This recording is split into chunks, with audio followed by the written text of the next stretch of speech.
Hi guys, so the question is numeric string template. So Christina has an array A called template consisting of an integer. She also has m string, each consisting only of lowercase Latin letters. The strings are numbered from 1 to m. She wants to check which strings match the template. A string S is considered to be match the template if all the following conditions are simultaneously satisfied. Okay. The length of the string is equal to the number of element in the array. Same number of A correspond to the same symbols from S. So if A at I index is equal to A at J index, then Si is equal to Sj for this. Okay, and for the same symbol S correspond to the same number from A.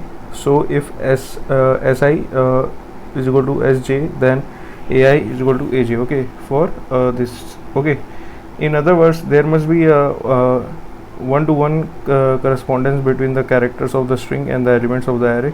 For example, A is equal to under square bracket 35213. Then the string A B F D A matches the template, while the string A F B F A does not, since the character F correspond to the both numbers from 1 to 5. Okay, so yeah, the question is saying like checking a string, if a string follows the pattern as the integer array, think of it like a template pattern matching. Okay, template pattern matching problem. Okay, so what the question had given, an integer array A of size n. This is the template. Okay, and m strings.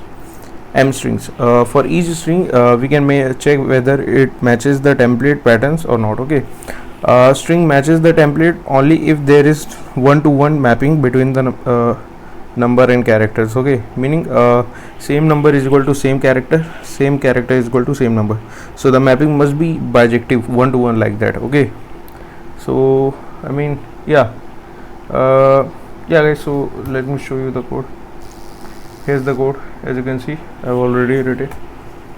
So what we are doing, we will first take the, what I can say, array value over here.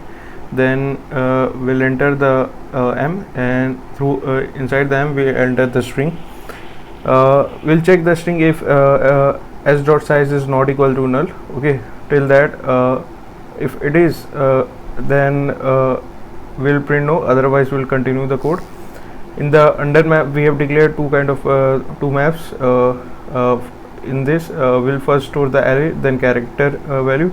In this we store character, then what I can say, integer, match with the integer. Okay, then we have declared a bool is okay is equal to true. Okay, and for int I is equal to, these are the for loops which, I mean, this is the core logic which is going on, and this is also the main logic of the code. So what we are doing, if num2 char.count is num, then we'll assign okay is equal to false, else it will be continuing. Okay, this for loop will continue.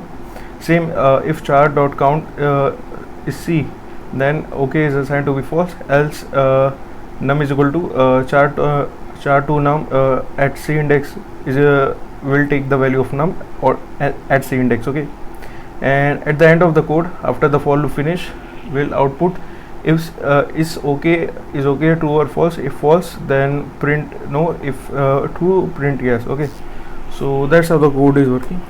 Let me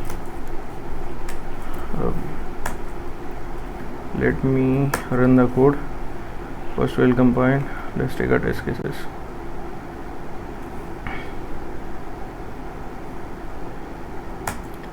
Okay, so yeah guys, the code is working very fine. All the outputs are correct. So yeah guys, that's it. Thank you for watching.